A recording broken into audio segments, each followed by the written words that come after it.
Hollywood, Bollywood বা ঢালিউড সব জায়গাতেই শেষ পর্যন্ত পুরুষরাই কিন্তু ডমিনেট করেন। গত ঈদে মুক্তি পাওয়া চলচ্চিত্রগুলোর দিকে তাকালে তারই প্রমাণ মিলে। কি বিশ্বাস হচ্ছে না? ওয়ালটন আবারও মিলিয়নিয়ার অফারে ওয়ালটন ফ্রিজ কিনে আপনিও হয়ে যেতে পারেন মিলিয়নিয়ার।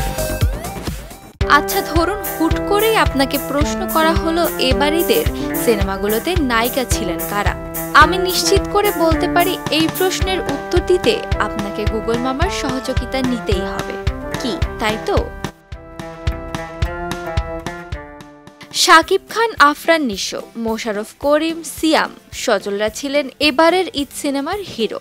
ঈদের ছবির গল্পগুলো ছিল নায়ক কেন্দ্রিক, তাই তো নায়কের বড় ছায়ার আড়ালে ঢাকা পড়েছিলেন ঢালিপাড়ার নায়িকারা।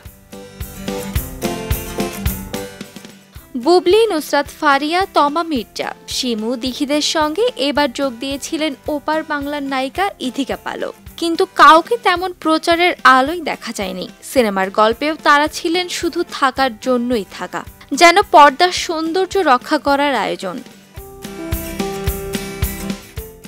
নারীকে সিনেমায় অলংকার হিসেবে ব্যবহারের এই প্রথা প্রাচীন। এখান থেকে এখনও বের হতে পারেনি বাংলা সিনেমা ইন্ডাস্ট্রি। নারী প্রধান চরিত্রের গল্প নিয়ে অধিকাংশ লগ্নিকারী ও পরিচালক ঝুঁকে নিতে চান না।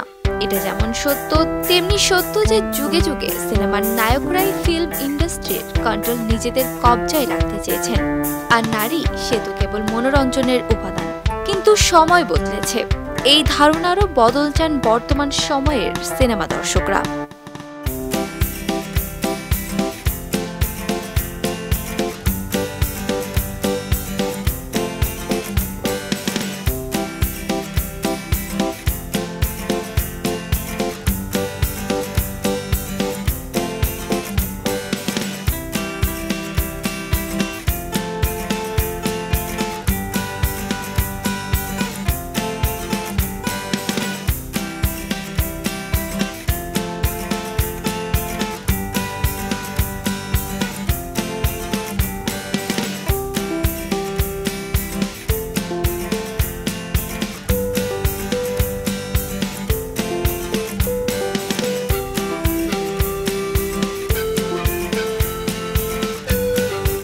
খবরের কাগজ, নিখাদ, নির্ভীক, নিরপেক্ষ।